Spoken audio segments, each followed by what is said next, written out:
Olá, boa noite. Seja muito bem-vindo ao Rede TV News. Boa noite. Companhias de cruzeiros suspendem atividades até 21 de janeiro no Brasil após surtos de Covid-19.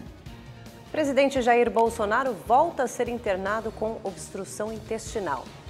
Bolsonaro está em um hospital da capital paulista. O quadro de saúde do presidente é estável, mas ainda não há previsão de alta.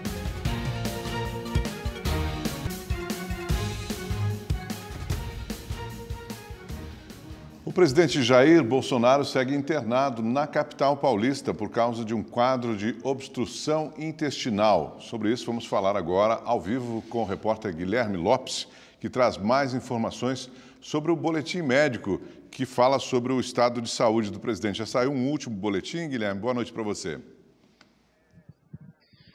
Sim, Augusto, boa noite a você, boa noite a todos que estão ligados com a gente. O último boletim médico saiu por volta das 8 horas da noite. Nele, a equipe que acompanha o presidente Jair Bolsonaro disse que ele passa bem e apresenta uma melhora no quadro clínico de saúde, depois que passou uma sonda nasogástrica. Bolsonaro, durante a tarde, caminhou pelo corredor do hospital. Ele não teve febre e também não se queixou de dores abdominais. Por enquanto, a equipe disse que ainda não é possível definir sobre a necessidade ou não de uma cirurgia. Hoje, Bolsonaro também fez um teste de Covid que deu negativo.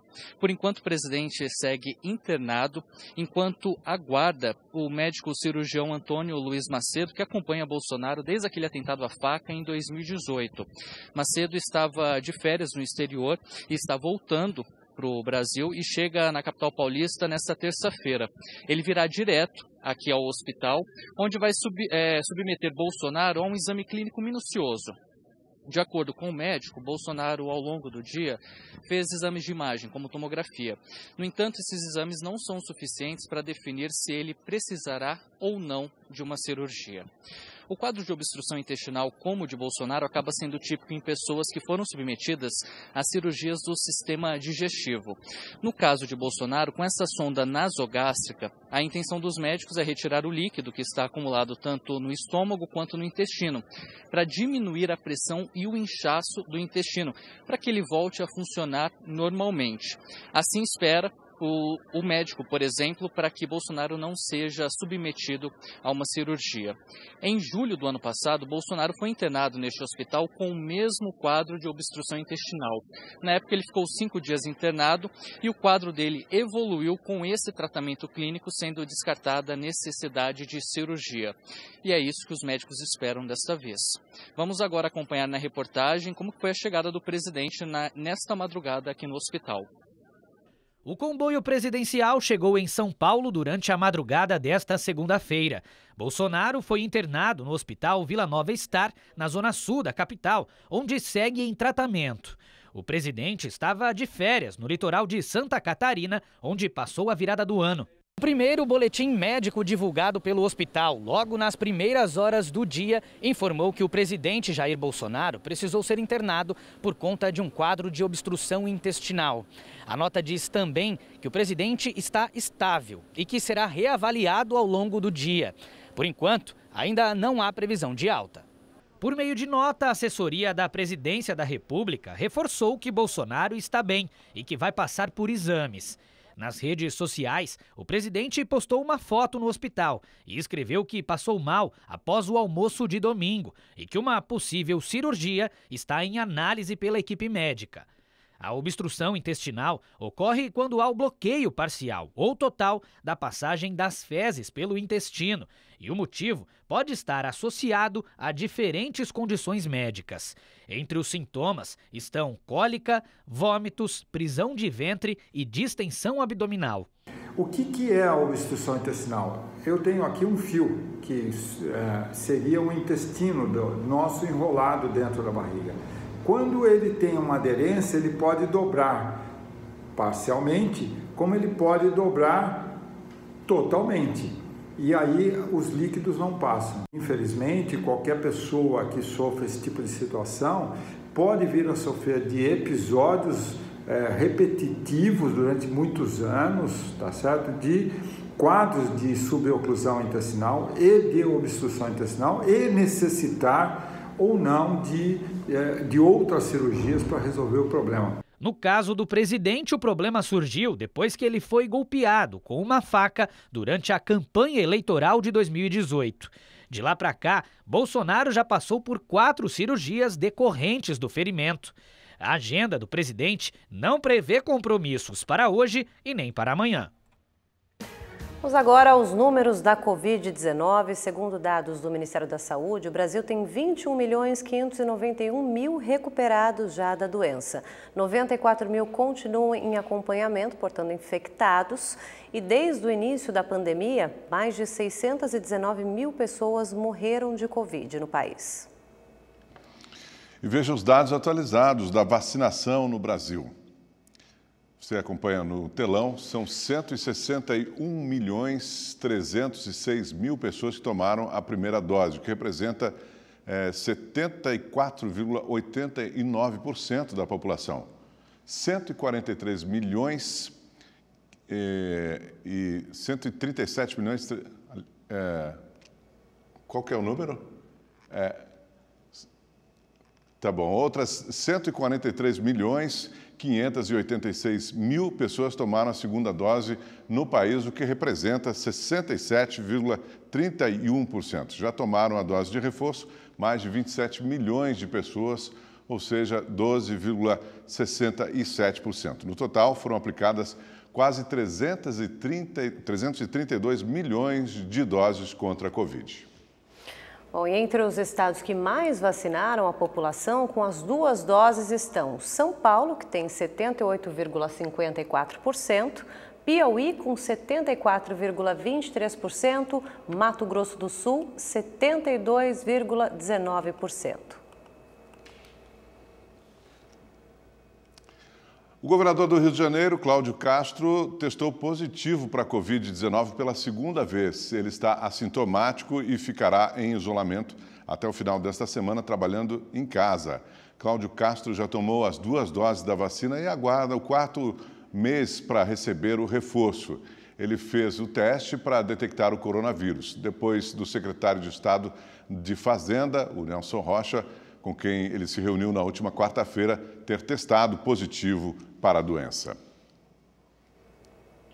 Hoje o ministro Marcelo Queiroga falou sobre a vacinação de crianças. Segundo ele, a imunização dessa faixa etária deve começar já nas próximas semanas.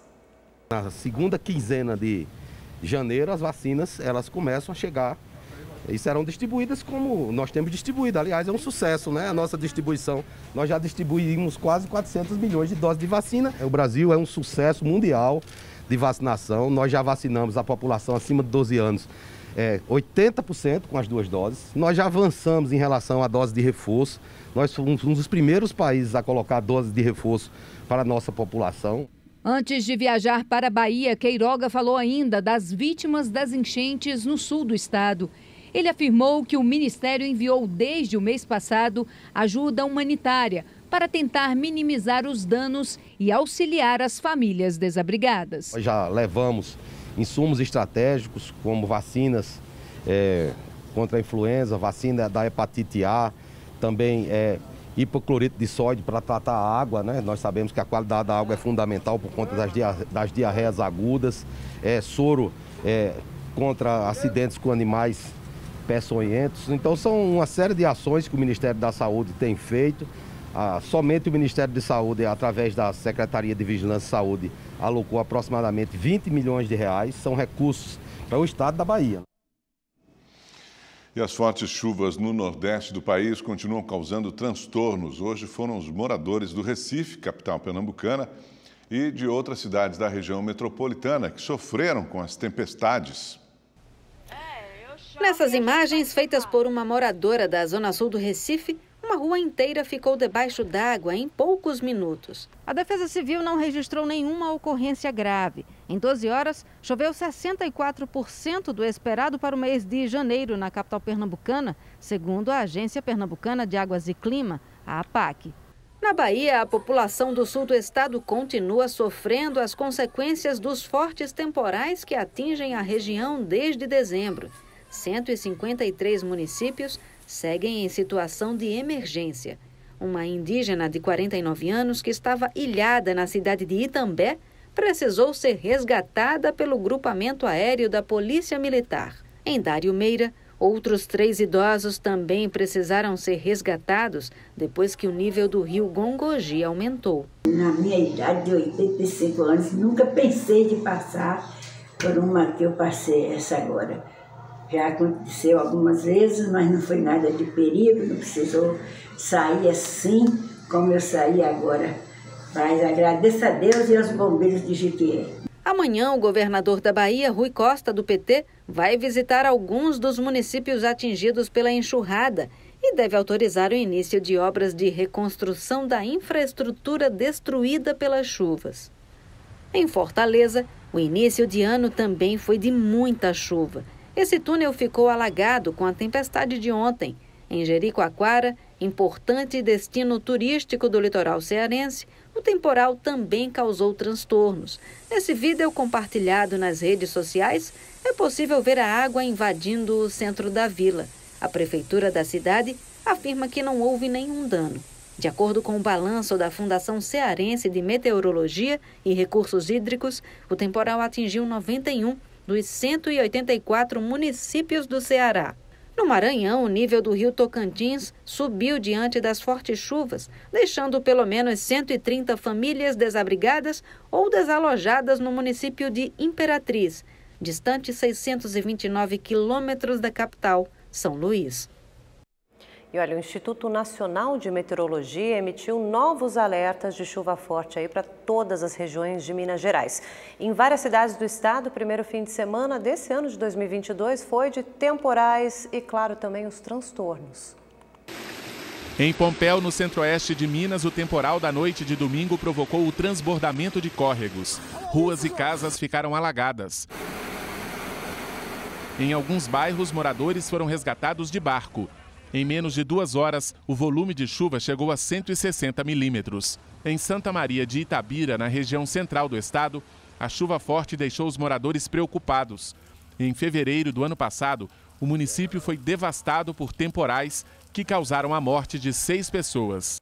Hoje, o ministro do Desenvolvimento Regional, Rogério Marinho, visitou alguns municípios do norte de Minas e prometeu ajudar na reconstrução. A região foi uma das mais afetadas pelas chuvas no final de 2021. Aqui em Minas Gerais, 124 cidades já decretaram situação de emergência por causa das chuvas. A previsão para a primeira semana do ano é de novos temporais. O Instituto Nacional de Meteorologia emitiu alertas para quase todos os municípios do estado. Em Belo Horizonte, o acumulado de chuva no ano novo chega a 30% da média histórica de janeiro.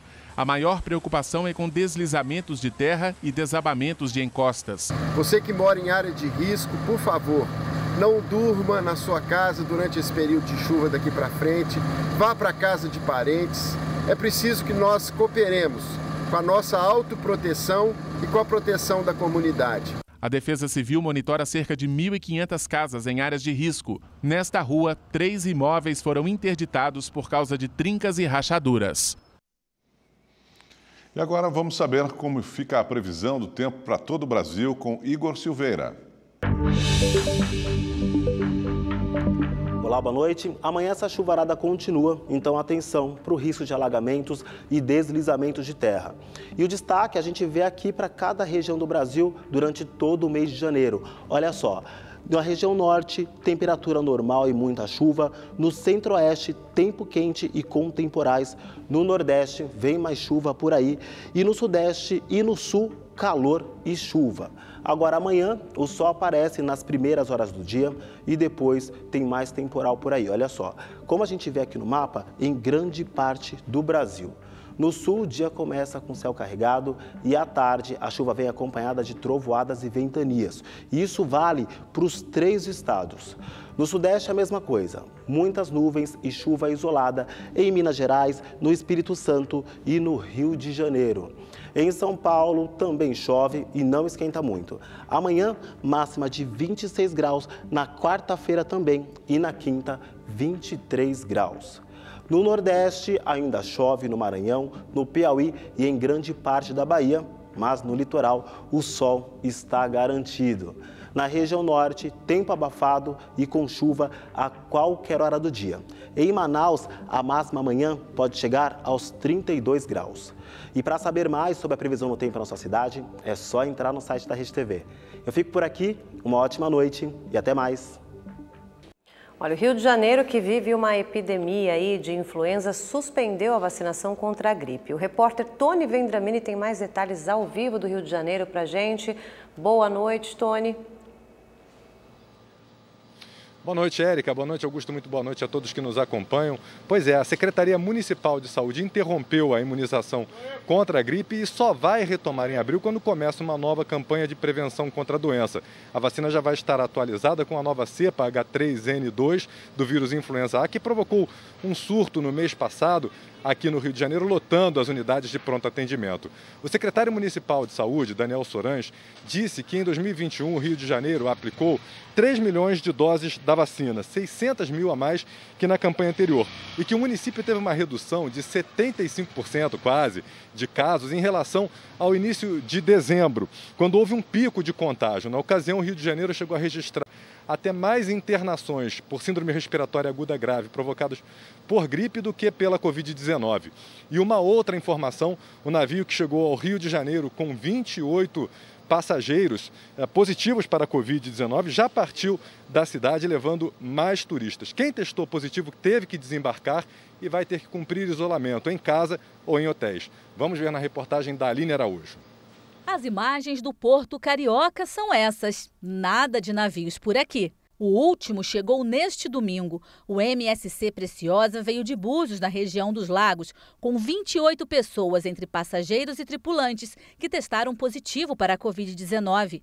Eles desembarcaram para cumprir o isolamento em casa ou em hotéis.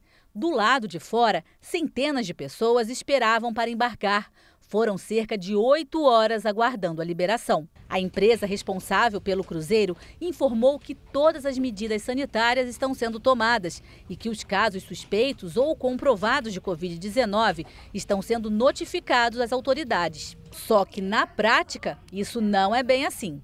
Se vocês não estavam preparados para isso, não deviam ter feito cruzeiro. 5 navios que estão na costa brasileira estão com casos confirmados da doença.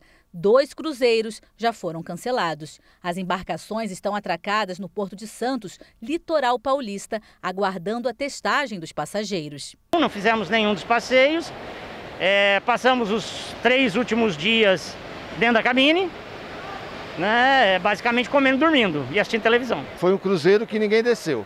E ninguém se divertiu. O Rio de Janeiro, que é uma das paradas dos cruzeiros nacionais e internacionais, enfrenta o aumento dos casos de Covid-19 há mais de uma semana. Depois das festas de Réveillon, quase 10% dos testes realizados deram positivo para a doença. E as autoridades de saúde já confirmam a transmissão comunitária da variante Ômicron no município. A gente investiga 182 casos de variante Ômicron, que no PCR aparece uma deleção de um gene, do gene S, e ia dar uma diferença no resultado do PCR. E esses casos, a grande maior parte deles, não foi transmissão de fora da cidade do Rio de Janeiro, foi transmissão local. No norte do estado, na cidade de Campos dos Goitacazes, um caso considerado raro. O filho de Adriana, de 16 anos, testou positivo para a influenza e para a Covid ao mesmo tempo.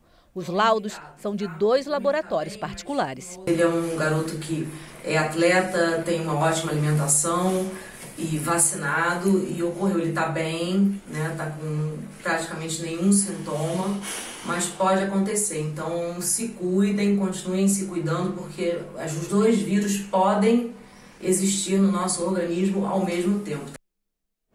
Pois é, e por causa dos surtos de Covid nesses navios, a Associação Brasileira de Cruzeiros anunciou hoje a suspensão das operações dos transatlânticos de turismo até o dia 21 de janeiro. Essa medida vale para novas partidas e acaba preocupando bastante o setor, que foi, inclusive, um dos que mais sofreram com as restrições todas impostas pela pandemia. O comando da Polícia Militar de São Paulo instaurou um inquérito para apurar a conduta de 2 PMs que agrediram suspeitos que não obedeceram uma ordem de parada. Os policiais já foram afastados das ruas. Testemunhas gravaram com o celular a ação que aconteceu em Rio Grande da Serra, na Grande São Paulo. Nas imagens, os jovens de 17 e 18 anos aparecem de moto, fugindo dos policiais. Eles estão próximos a um córrego e em alta velocidade. As motocicletas dos suspeitos e de um dos agentes derrapam e eles caem no gramado. Um dos rapazes corre no sentido contrário, mas é alcançado e derrubado. Em seguida, o suspeito recebe socos e pontapés. A agressão dura pelo menos 30 segundos. O outro PM chega e também agride o jovem já rendido. A pancadaria só termina quando uma mulher se aproxima e questiona a abordagem dos policiais. Em Fortaleza, câmeras de segurança registraram um crime. O atirador se aproxima de moto e abre fogo contra 3 pessoas na calçada. Uma das vítimas morreu na hora e 2 ficaram feridas. Segundo as investigações, um dos sobreviventes é um policial militar que estava de folga. O estado de saúde dele não foi divulgado. Um adolescente de 17 anos foi apreendido por suspeita de envolvimento no crime. Um casal boliviano foi preso no Aeroporto Internacional do Recife ao tentar embarcar para Málaga, na Espanha. Os passaportes tinham sinais de adulteração. Um caso parecido aconteceu no último dia 31, quando uma outra pessoa foi detida no local. Os 3 foram liberados após audiência de custódia e vão responder pelos crimes em liberdade. A delegada responsável pelo caso afirma que uma quadrilha pode estar por trás desses atos. Será instaurada, já está em andamento, na verdade, uma investigação para detectar a existência dessa quadrilha, onde ela está, se ela opera no Brasil, se ela opera fora do Brasil. Olha, uma cena inusitada foi registrada por câmeras de segurança de uma sorveteria em Godoy Cruz, na Argentina. Uma mulher retira o vestido ali para usá-lo como máscara, né? Acessório obrigatório para entrar nos estabelecimentos, inclusive nessa loja. Uma família que estava ali, né, pertinho, ficou espantada com a atitude da jovem. Um dos atendentes orientou a moça a desistir dessa ideia aí de comprar o sorvete e depois de uma conversa rápida ali, ela decidiu deixar o local. Olha lá. E tem outra cena inusitada. Uma capivara foi flagrada dentro de um restaurante em Saquarema, na região dos Lagos, no Rio de Janeiro. Veja só.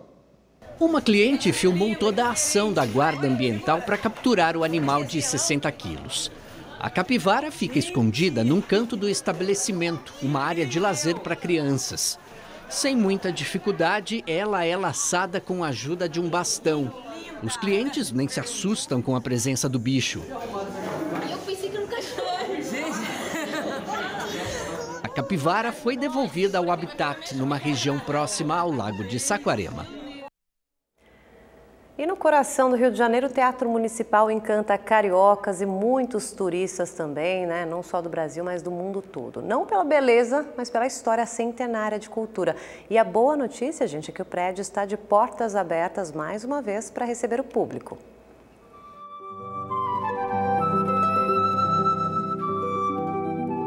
Inaugurado em 1909, com capacidade para pouco mais de 2.200 pessoas, o Teatro Municipal do Rio tem um dos palcos mais importantes do país. O lugar já recebeu as principais companhias de ópera e dança.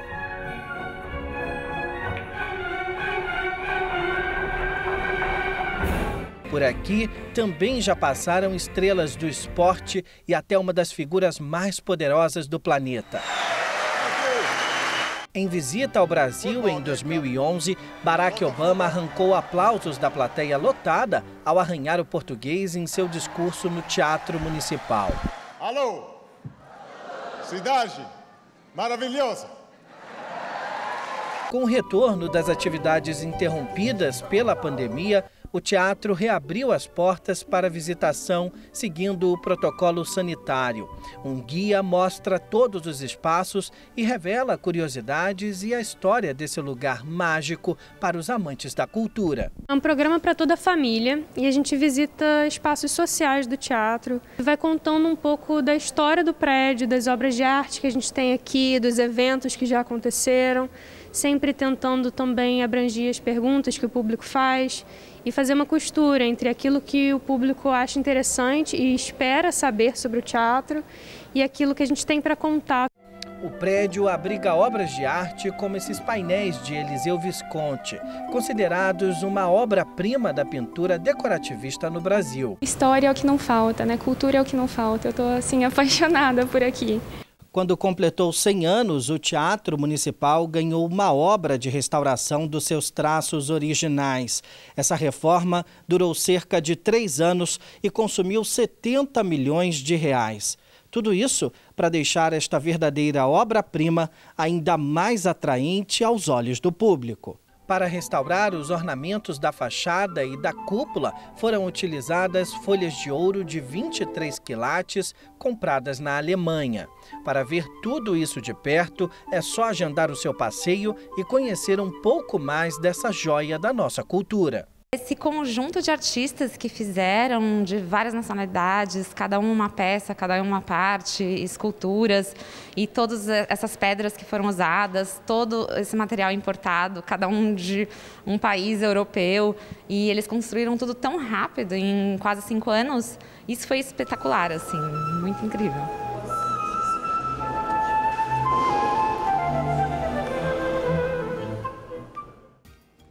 Rede TV News fica por aqui. Uma excelente noite para você e mais tarde tem leitura dinâmica, 00:30. Uma boa noite para você e até amanhã.